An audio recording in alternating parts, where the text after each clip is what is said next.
മെലിഞ്ഞിരിക്കുന്നവർ.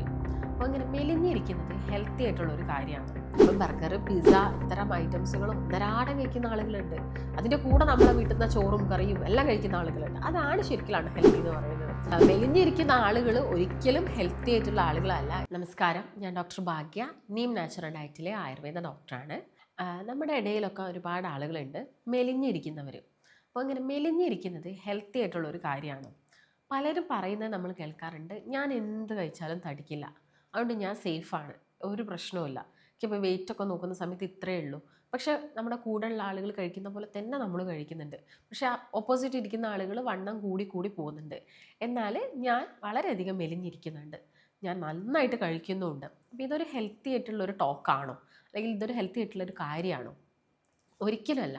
ഈ മെലിഞ്ഞിരിക്കുന്ന ഒരു പ്രകൃതിയാണ് എനിക്കുള്ളത്, ഞാൻ നന്നായിട്ട് ഫുഡും കഴിക്കുന്നുണ്ട്, ഇത് ഒരിക്കലും തന്നെ ഹെൽത്തി അല്ല. മെലിഞ്ഞിരിക്കുന്നുണ്ട് പക്ഷേ കൺട്രോൾഡിലാണ് ഫുഡ് കഴിക്കുന്നത്, എല്ലാം ശ്രദ്ധിച്ചിട്ടാണ് കഴിക്കുന്നതെങ്കിൽ അത് ഓക്കെയാണ്. പക്ഷെ ചില ആളുകളുണ്ട്, ഇന്നത്തെ ജനറേഷനെ നമുക്ക് എടുക്കാം, ഇന്നത്തെ ഒരു ന്യൂ ജെൻ ആളുകളെ എടുത്ത് നോക്കുകയാണെങ്കിൽ അവരിൽ ഏറ്റവും കൂടുതൽ നമ്മൾ കാണുന്നത് ഈ ഒരു ടോക്ക് തന്നെയാണ്, സംസാരമാണ്. മെലിഞ്ഞിരിക്കുന്നതാണ് നല്ലത്, എന്തു നമുക്ക് കഴിക്കാം, എന്ത് കഴിച്ചാലും വണ്ണം പിടിക്കുന്നില്ലെങ്കിൽ അതാണ് സേഫ് എന്നുള്ളൊരു കാര്യം പലരും പറയാറുണ്ട്. അതൊരിക്കലും സേഫല്ല. അതിനുള്ള ഒരു റീസൺ, അപ്പം നിങ്ങൾ ഫുഡ് കഴിച്ചു കഴിഞ്ഞിട്ട് നിങ്ങളുടെ ഈ ഒരു പെരിഫറൽ ഫാറ്റ് സ്റ്റോർ ചെയ്ത് വെക്കേണ്ട സ്കിന്നുണ്ട്. ആ ഒരു സ്കിന്ന് കുറവായതുകൊണ്ടാണ് നിങ്ങളുടെ ശരീരത്തിന് പുറത്തോട്ട് ആ ഒരു തടി എടുത്ത് കാണിക്കാത്തത്. പക്ഷേ നിങ്ങൾ കഴിക്കുന്ന ഭക്ഷണം എല്ലാം തന്നെ ഡൈജഷൻ കഴിഞ്ഞിട്ട് കൊഴുപ്പായിട്ട് വിസറൽ ഫാറ്റായിട്ട് നിങ്ങളുടെ ആന്തരിക അവയവത്തിന് ഉള്ളിലായിട്ട് സ്റ്റോർ ചെയ്യപ്പെടുന്നുണ്ട്. അതായത് നിങ്ങളുടെ ലിവറിനുള്ളിലായിട്ട്, നിങ്ങളുടെ പാൻക്രിയാസിനുള്ളിലായിട്ട്, നിങ്ങളുടെ ഹാർട്ടിന് ചുറ്റുമായിട്ടൊക്കെ തന്നെ ഈ ഒരു കൊഴുപ്പ് കൂടുതൽ കെട്ടിക്കിടക്കുന്നുണ്ട്. അതുകൊണ്ട് നിങ്ങൾക്ക് എപ്പം വേണമെങ്കിലും അസുഖം വരാം, പെട്ടെന്ന് നിങ്ങൾക്ക് ബ്ലോക്ക് വരാം, പെട്ടെന്ന് നിങ്ങൾക്ക് ഡയബറ്റീസ് വരാം. അപ്പം നിങ്ങളത് നെഗ്ലക്റ്റ് ചെയ്ത് പോവുകയും ചെയ്യും. കാരണം മെലിഞ്ഞിട്ടാണല്ലോ ഇരിക്കുന്നത്. മെലിഞ്ഞിരുന്നാൽ സേഫ് ആണെന്ന് കരുതിയിട്ട് നമ്മൾ ബ്ലഡ് ടെസ്റ്റിന് പോവില്ല, മറ്റുള്ള എക്സസൈസ് ചെയ്യില്ല, അങ്ങനെയുള്ള കാര്യങ്ങളൊന്നും ചെയ്യില്ല. അപ്പം ഇതെന്ത് ചെയ്യും, ഈ പറഞ്ഞ കൊഴുപ്പിന് പല അസുഖങ്ങളിലോട്ടും ലീഡ് ചെയ്യും. അപ്പം വിസറൽ ഫാറ്റ് നിങ്ങളിൽ ഇങ്ങനെ കൂടിക്കൊണ്ടേയിരിക്കും. അപ്പം വിസറൽ ഫാറ്റ് കൂടിക്കഴിഞ്ഞാൽ ആദ്യം തന്നെ കോമൺ ആയിട്ട് നമുക്ക് കാണാൻ പറ്റുന്നതാണ് ഫാറ്റി ലിവർ എന്ന് പറയുന്നത്. അപ്പോൾ ഫാറ്റി ലിവർ വന്ന ആളുകൾ ഇപ്പം ചെറുപ്പക്കാർ തന്നെയാണ് ഏറ്റവും കൂടുതലായിട്ട് ഫാറ്റി ലിവർ വന്നിരിക്കുന്നത്. പ്രായം ചെന്ന ആളുകളെക്കാളും കൂടുതലായിട്ടും ഈ ലിവറിന് ചുറ്റും കൊഴുപ്പുള്ളത് നമ്മുടെ ചെറുപ്പക്കാരാണ്. കാരണം അവരുടെ ഒരു ഫുഡ് ഹാബിറ്റ്സും ഒരുപാട് മാറിയിട്ടുണ്ട്. അപ്പം ഈ പുറത്തുനിന്ന് കഴിക്കുന്ന സാൻഡ്വിച്ചും ബർഗറും പിസയും മാത്രമല്ല ഫാറ്റി ലിവർ ഉണ്ടാക്കുക. നമ്മൾ വീട്ടിലിരുന്നിട്ട് ചോറ് കഴിച്ചു കഴിഞ്ഞാലും, അരി ആഹാരം കൂടുതൽ കഴിച്ചു കഴിഞ്ഞാലും, എല്ലാം ചായ ഒരു 4-5 ചായ ഒരു ദിവസം കുടിച്ചു കഴിഞ്ഞാലും ഒക്കെ തന്നെ ശരീരത്തിന് എന്താണ് പ്രശ്നം തന്നെയാണ്. അപ്പോൾ ഫാറ്റി ലിവർ വരുന്നത് നമ്മൾ പണ്ടൊക്കെ ആളുകൾ പറയായിരുന്നു, പണ്ട് നമുക്ക് ഫാറ്റി ലിവർ കാണുന്നതേ കുറവാണ്. കാരണം ചോറ് ഇപ്പം വീട്ടിലുള്ളവർ കഴിക്കുന്നുണ്ടെങ്കിലും, പ്രായമായിട്ടുള്ള ആളുകൾ ചോറ് കഴിക്കുന്നുണ്ടെങ്കിലും അവർ നന്നായിട്ട് അധ്വാനിക്കുകയായിരുന്നു. അവർക്ക് നല്ല നടത്തം, ഇപ്പോൾ ബസ് തന്നെ ഒന്ന് കയറാൻ പോകണമെങ്കിൽ അവരൊരു 2-3 കിലോമീറ്റർ ചിലപ്പോൾ നടന്നിട്ടൊക്കെ ആയിരിക്കും ബസ് കയറാൻ പോകുന്നത്. അപ്പം അതുകൊണ്ട് തന്നെ അവർ ചോറ് കഴിച്ചിട്ടും അവർക്ക് ഫാറ്റി ലിവർ വരുന്നത് കുറവായിരുന്നു. പിന്നെ അന്നത്തെ കാലത്ത് എടുത്തു നോക്കുകയാണെങ്കിൽ പലരും ടെസ്റ്റ് ചെയ്യാൻ പോകുന്നതും കുറവാണ്. പിന്നെ അന്ന് വളരെ നേരത്തെ നമ്മൾ മരണങ്ങളൊക്കെ കണ്ടിട്ടുമുണ്ട്. ഒരു 60+ ഒക്കെ ആകുമ്പോഴേക്കും തന്നെ അധികം ആളുകൾ ഒരു ഏജ് റിലേറ്റഡ് ഫാറ്റി ലിവർ കാണിക്കാറുണ്ട്. അപ്പം നമ്മളത് നെഗ്ലക്റ്റ് ചെയ്ത് പോകുന്നത്. പക്ഷേ ഇന്നിപ്പോൾ എല്ലാ സംവിധാനങ്ങളും വളരെയധികം മെച്ചപ്പെട്ട് തുടങ്ങി.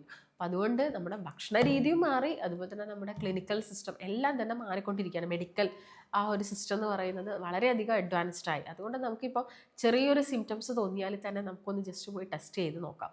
അസുഖം കണ്ടുപിടിച്ചാൽ നേരത്തെ നമുക്കത് എന്ത് ചെയ്യാൻ പറ്റും, ട്രീറ്റ്മെൻറ്റ് ചെയ്ത് അത് ക്ലിയർ ചെയ്യാൻ സാധിക്കും. അപ്പോൾ അത് നിങ്ങളെല്ലാവരും ഒന്ന് മനസ്സിലെടുക്കുക. കാരണം എന്തെങ്കിലും ബുദ്ധിമുട്ട് വന്നു കഴിഞ്ഞാൽ നമുക്കറിയുന്ന ഏതെങ്കിലും മെഡിസിൻസ് പോയി വാങ്ങി കഴിച്ചിട്ട് അസുഖത്തിനെ ഒന്ന് ഒതുക്കി വെക്കുന്ന ഒരു സ്വഭാവമുണ്ട്. അത് വേണ്ട.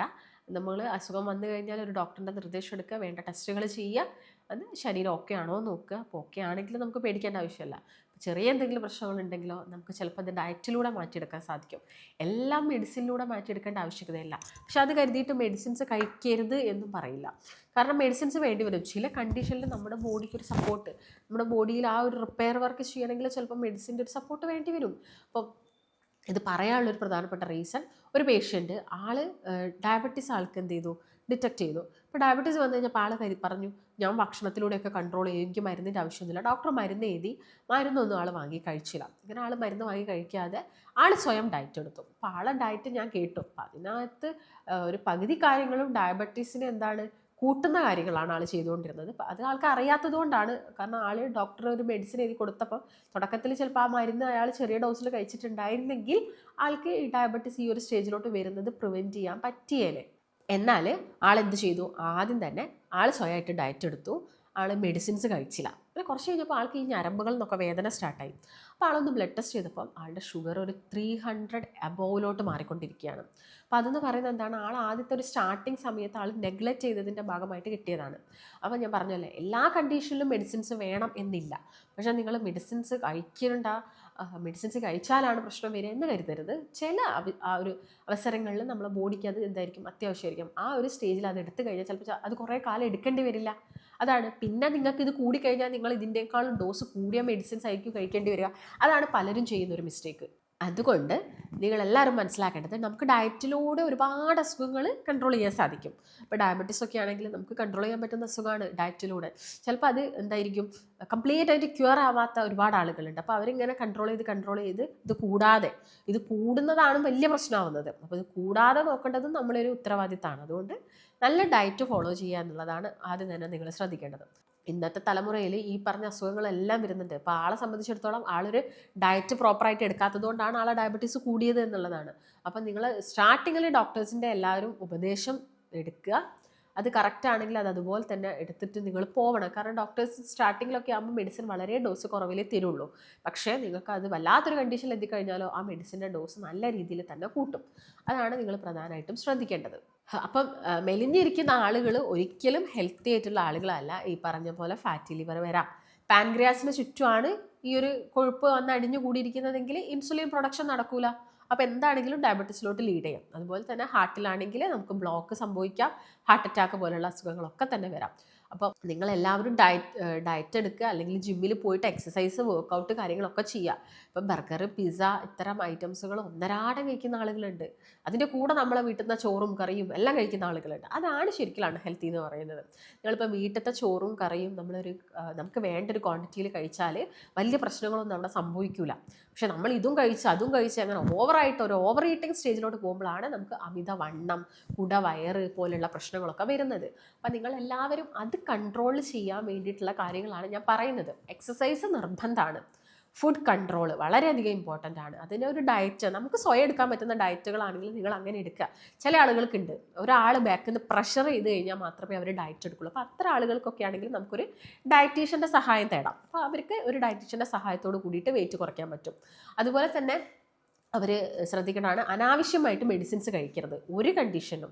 നിങ്ങൾക്കിപ്പം ചെറിയൊരു ജലദോഷം വരുമ്പോൾ അല്ലെങ്കിൽ ചെറിയൊരു പനി വരുമ്പോഴേക്കും തന്നെ ഓടിപ്പോയിട്ട് ഈ പാരസെറ്റമോളോ അങ്ങനെയുള്ള ഒരുപാട് മെഡിസിൻസ്, ഇപ്പോൾ അത് ആയുർവേദത്തിലാണെങ്കിലും ഹോമിയോയിലാണെങ്കിലും ഒക്കെ നമ്മൾ കഴിക്കാറുണ്ട്. അപ്പം അങ്ങനെയുള്ള മെഡിസിൻസ് ഒരു ഡോക്ടറുടെ നിർദ്ദേശപ്രകാരമാണെങ്കിൽ അവർ കറക്റ്റ് ഡോസിനുള്ള നിങ്ങളെ അസുഖം മാറേണ്ട ഡോസിനുള്ളത് തരും. പക്ഷെ നിങ്ങളുണ്ട് പനി വരുമ്പോൾ ഒരു പാരസെറ്റമോൾ എടുത്ത് കഴിക്കും, പിന്നെ എന്ത് ചെയ്യും, അതിൻ്റെ പനി ഒന്ന് വിട്ട് മാറുമ്പോൾ പിന്നെ കഴിക്കില്ല ആ ദിവസം, പിന്നെ അടുത്ത ദിവസം രാവിലെ വീണ്ടും പനി വരും. അങ്ങനെയുള്ള ആളുകൾ ഒരാഴ്ചത്തോളം പാരസെറ്റമോൾ കഴിക്കേണ്ടി വരും. അപ്പോൾ അത് കറക്റ്റ് ഡോസിൽ കഴിക്കാൻ വേണ്ടിയിട്ട് നിങ്ങൾ ശ്രദ്ധിക്കുക.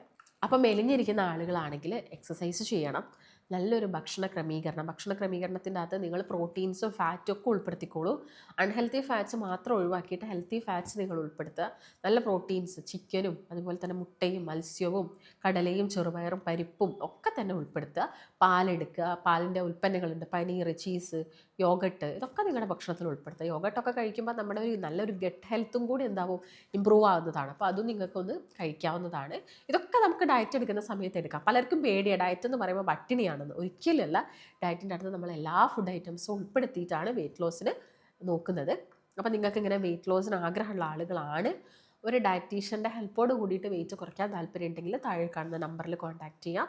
മറ്റൊരു നല്ല ഹെൽത്ത് ടോപ്പിക്കായിട്ട് വീണ്ടും കാണാം. നന്ദി. അതുപോലെ തന്നെ നീം നാച്ചുറൽ ഡയറ്റിൽ ഒരു ഡോക്ടറിൻ്റെ നിർദ്ദേശപ്രകാരം ഒരു ഡയറ്റീഷ്യൻ്റെ സഹായത്തോടു കൂടി തന്നെ ഒരു മാസം കൊണ്ട് നമുക്ക് 4 മുതൽ 12 കിലോ വരെ കുറച്ചെടുക്കാൻ സാധിക്കും. ഈ ഒരു ഡയറ്റ് നമ്മൾ ഫോളോ ചെയ്യുന്നുണ്ടെങ്കിൽ മെഡിക്കേഷൻസ് ഒന്നും ഇല്ലാതെ തന്നെ ഹെൽത്തി ആയിട്ടുള്ള ഒരു ഡയറ്റിലൂടെ നമുക്ക് വെയിറ്റ് കുറച്ചെടുക്കാം. ഈ ഒരു ഡയറ്റീഷ്യൻ നിങ്ങളുടെ കൂടെ ഒരു ദിവസം കംപ്ലീറ്റ് ആയിട്ട് ഉണ്ടാവും. ഒരു മാസം നിങ്ങളുടെ കൂടെ തന്നെ നിന്ന് നമുക്ക് വളരെ ഈസി ആയിട്ട് വെയിറ്റ് കുറച്ചെടുക്കാൻ സാധിക്കും. ഈ ഒരു ഡയറ്റിൽ ജോയിൻ ചെയ്യാൻ നിങ്ങൾ താഴെ കാണുന്ന നമ്പറിൽ കോൺടാക്ട് ചെയ്യുക.